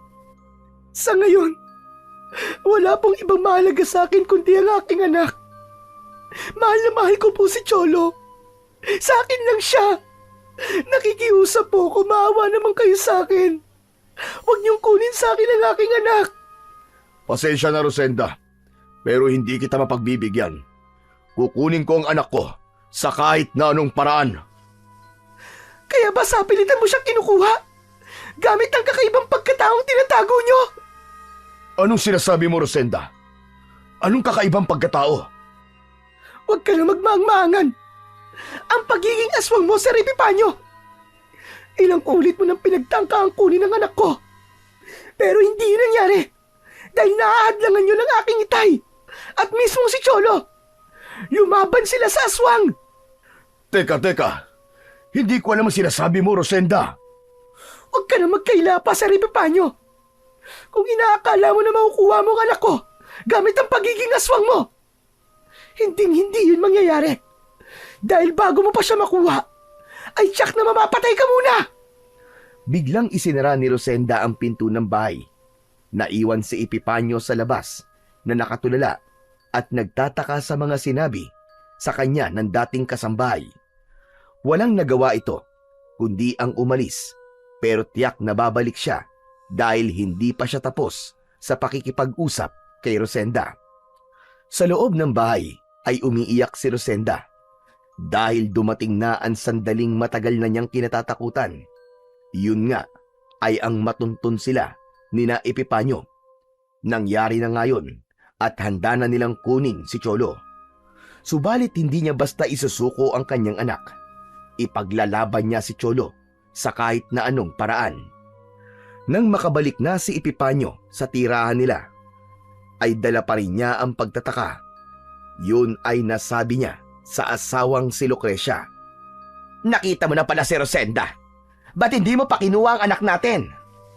Wala siya ron. Posibleng umalis kasama ang lolo ng bata. Saka di yun ganun kadali. Kailangan bumalik kagad tayo doon. Baka mamaya, makaalis na naman yon at kung saan na naman magtago. Sabi ko nga sa'yo, hindi yun magiging madali. Lalo na ngayong malaki na ang bata. Pero ang ipinagtataka ko, Lucrecia, ay ang sinabi sa akin ni Rosenda tungkol sa ating pagiging aswang. Alam na niya? Hindi ko rin alam kung paano niyang nalaman. Samantalang nung nakatira siya sa atin, ay naging maingat naman tayo na malaman niya ang tungkol sa ganung uri ng pagkatao natin. Pero, paano niyang nalaman yon? Nakapagtataka naman. Ang sinabi pa niya ay ilang ulit na raw na pinagtangka ang kunin ng bata ng isang aswang. At iniisip ni Rosenda na ako o ikaw ang aswang na yun. Ano? Pero hindi pa natin nagagawa yun, Epipanyo. Kung sakali, ngayon pa lang natin gagawin. Ba't hindi nakuha ng aswang na sinasabi niya ang bata? Dahil naahadlangan daw yun. Kayang lumaban ng bata. Ibig sabihin, ay nagsisimula na ring mabuo sa pagkatao niya ang pagiging aswang na lahing pinagmulan niya. Hindi ko rin alam.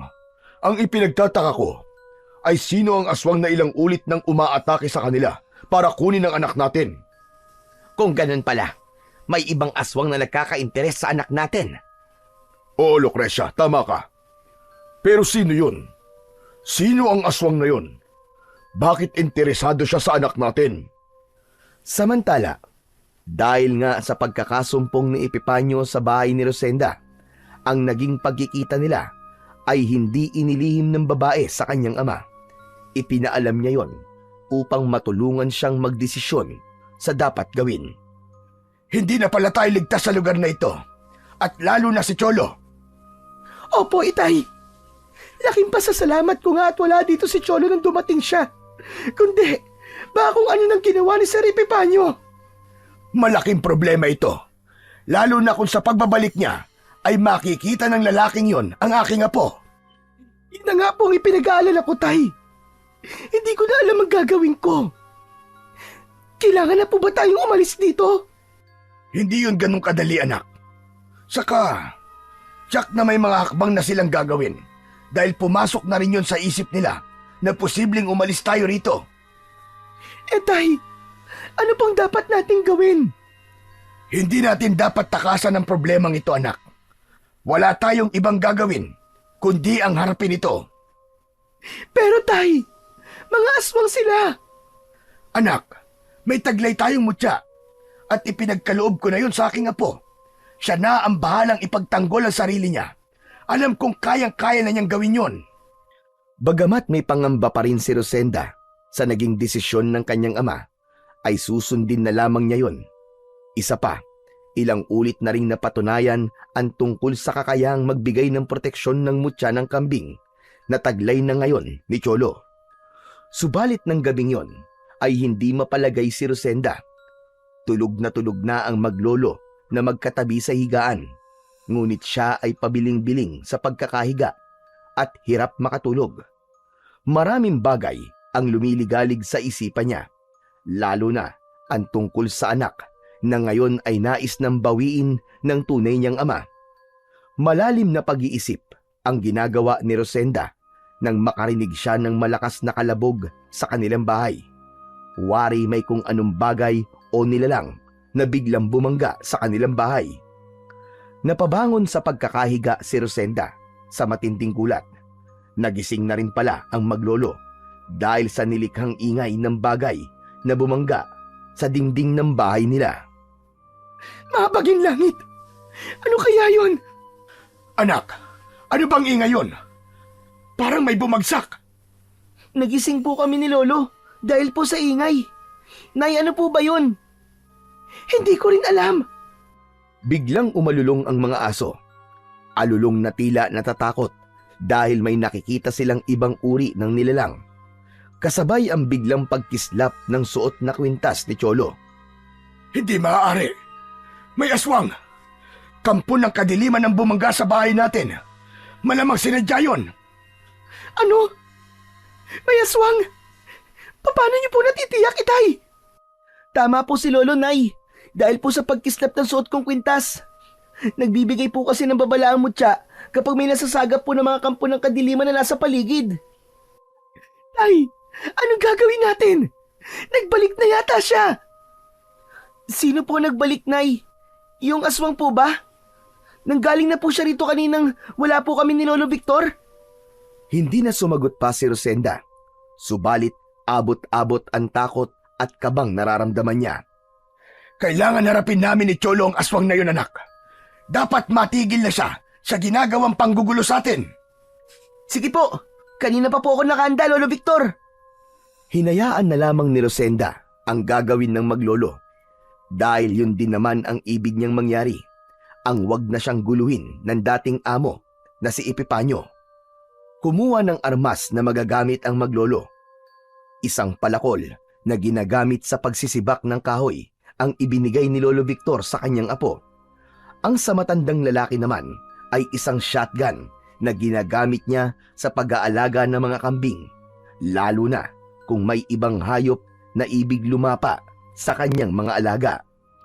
Lumabas ng bahay ang maglolo at agad nilang nabungaran ang isang aswang na may matipunong katawan. Nakakakilabot ang anyo, malapad ang tenga, may malaking mata, at ang pangil at kuko ay matutulis.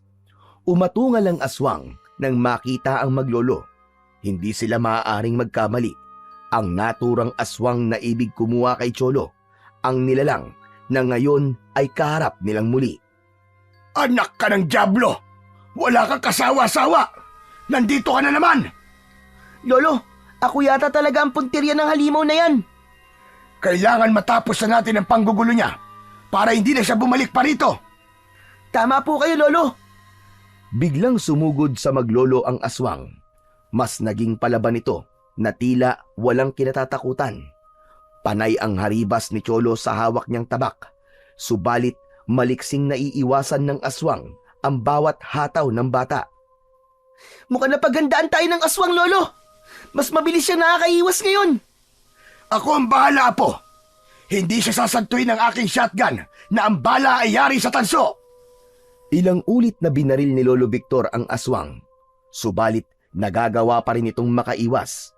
Kaya humalakhak at umatungal ang aswang dahil hindi pa rin nila ito nagawang masugatan. Muli ay sumugod ang aswang kay Cholo. Iniumang niya ang hawak na tabak. Sa wakas ay nagawa niya itong masugatan. Humiwa sa braso ang tama ng tabak at nag-iwan ng malaking sugat.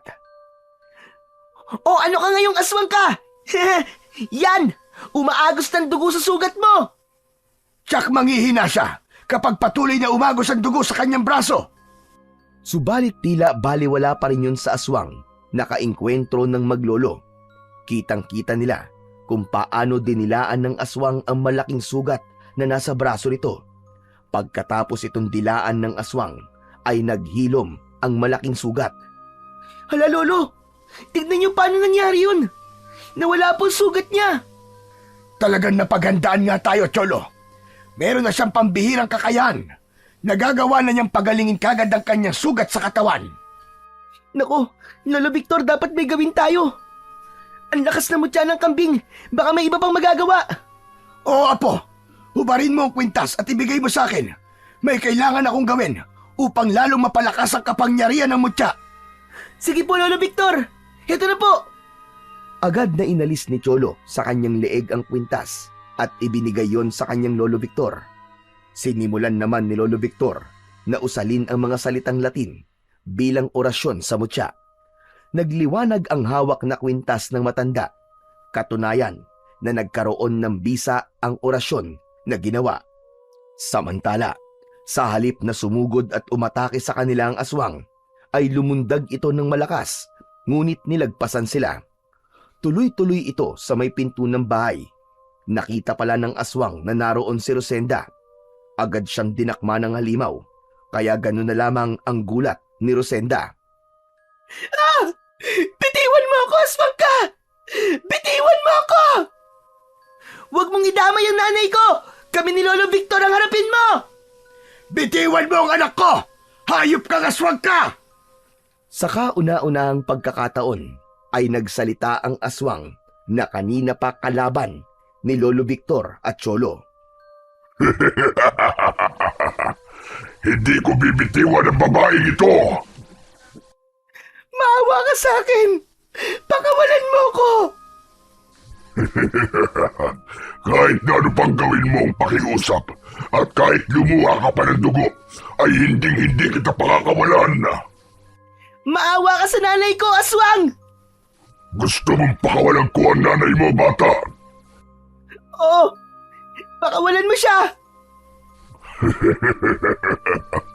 Madali lang ako kausap. Yun ay sa isang kondisyon. Kondisyon? Anong kondisyon ang ibig mo? Kampo ng kadiliman! Sasama sa akin ang bata. Hindi pwede! Malaking kalokohan ang ibig mong mangyari! Bakit gusto mong isama ang anak ko? Sino ka ba? Hindi na mahalaga kung sino ko. Hindi! Hindi sasama sa iyo ang apo ko! Sige. Kung ayaw niyong isama ko ang bata, ang babaeng ito na lamang ang dadali ko.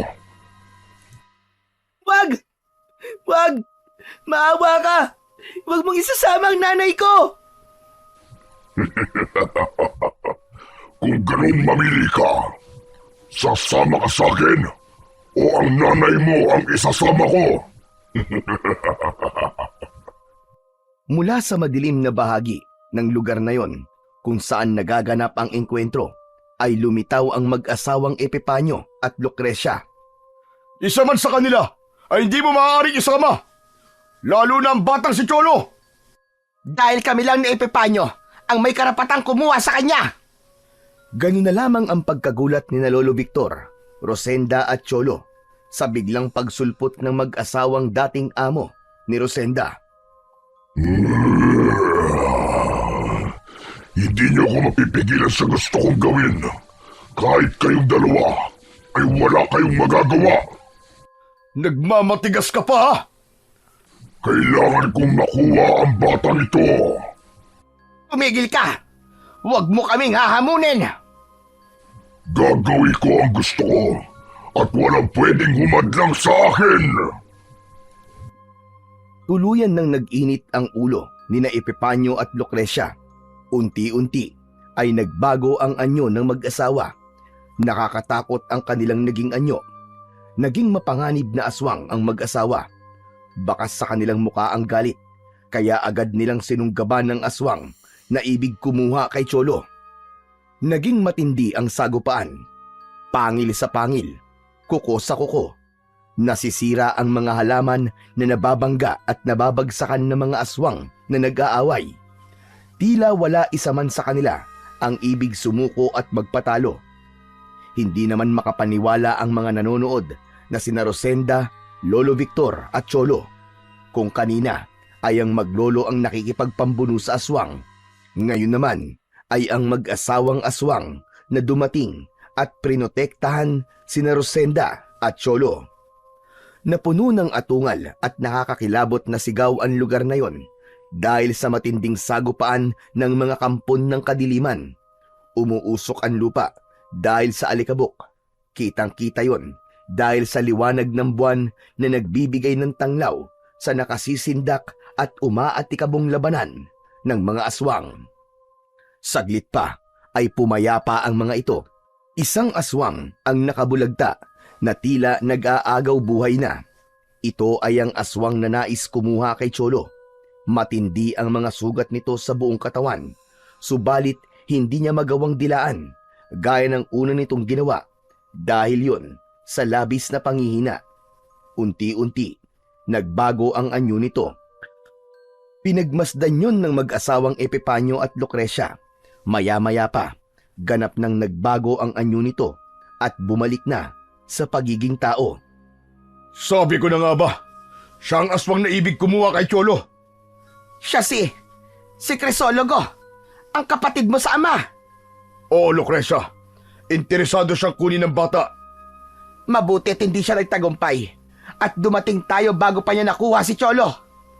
Malaking palaisipan sa mag-asawa kung bakit ibig nitong kunin ang batang si Cholo. Samantala, nakatingin lamang sina Lolo Victor at Cholo sa mag-asawa at si Rosenda naman ay tahimik. Hindi niya alam kung ano ang kanyang sasabihin sa mga pagkakataong yon, lalo na't naroon din si Cholo ng mga sandaling yon na marahil ay nagtataka rin sa mga nangyayari. Kumusta ka, Cholo? Masaya kaming makita ka. Kay tagal ka naming hinanap, Cholo. Salamat at nakita ka rin namin. Teka, sino po kayo? At bakit kilala niyo po ko? Mga aswang po kayo eh. Masasama po kayo.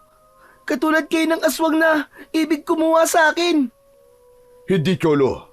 Iba kami sa kanya. Magkauri lang kami, Cholo. Pero hindi kami magkatulad.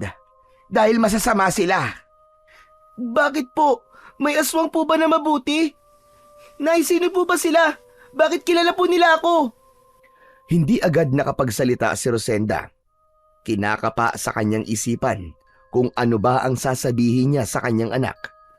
Paano niya ipapakilala ang mag-asawang nasa harapan ni Cholo? Cholo, anak! Sila ang ninong at ninang mo! Nagkatinginan sina Epifanio at Lucrecia sa sinabi ni Rosenda. Rosenda, ano ba sinasabi mo? Ito na ang tamang pagkakataon. Lucrecia, pabayaan muna natin si Rosenda. Mas alam niya ang dapat gawin. Hindi magiging madali. May ninong at ninang po pala ako, Nay. Ngayon niyo lang po sinabi sa akin yun kumusta po kayo? Ninong, ninang, natutuwa po akong makita po kayo at makilala. Yumakap si Cholo kay Epifanio at Lucrecia. Iba ang naramdaman ng mag-asawa sa pagkakataong yun. May hatid na saya yun na para bang ayaw na nilang bitiwan ang pagkakayakap nila sa bata. Naluluwa si Rosenda habang nakamasid dahil may matinding takot sa kanyang dibdib. Napansin naman ni Lolo Victor ang paghihirap ng kalooban ng kanyang anak, kaya nilapitan niya at inakbayan ito. Samantala, wala silang kamalay-malay na ang aswang na inakala nilang wala ng buhay na si Crisologo dahil hindi na ito gumagalaw kanina ay sinadya palang linlangin silang lahat. Nagkunwari lamang itong patay na upang makapag-ipon ng lakas. Nagbago ang anyo nito at bumalik sa pagiging aswang. Saka ito biglang bumangon, taglay ang bagong lakas at dinaluhong ang mag-asawang Epifanio at Lucrecia. Dinampot at iwinasiwas. Naagaw ng aswang ang bata at nagmamadaling tumakas ito hanggang nawala at kinain ng kadiliman. Ganun na lamang ang gulat ni Lolo Victor sa mga nangyari. Dahil natangay ng aswang ang kanyang apo, napatingin siya sa kanyang kamay. Hawak pala niya ang kwintas na may mutya ng kambing. Ibig sabihin ay walang anumang proteksyon si Cholo. Tay! Tay ang anak ko! Tinangay niya si Cholo! Kami ang bahala sa kanya. Hindi namin siya pababayaan. Gagawin namin ang lahat para iligtas siya. Hindi rin namin kayang mawala ang bata. Nagbago na din ng anyo ang mag-asawa at naging aswang upang sundan ang halimaw na tumangay kay Cholo. Umiiyak na napayakap si Rosenda sa kanyang ama. Hindi niya alam kung ano ba ang magiging kapalaran ni Cholo. Dumating na ang pagkakataon para harapin ni Rosenda ang kanyang matagal nang kinakatakutan. Handa na ba siyang mawala sa kanya ang kanyang anak? Bakit kaya ganun na lamang ang hangarin ng aswang na si Crisologo na makuha ang bata? Sasagutin ang mga katanungang yan sa ikalawang bahagi ng ating kwento na inyong aabangan.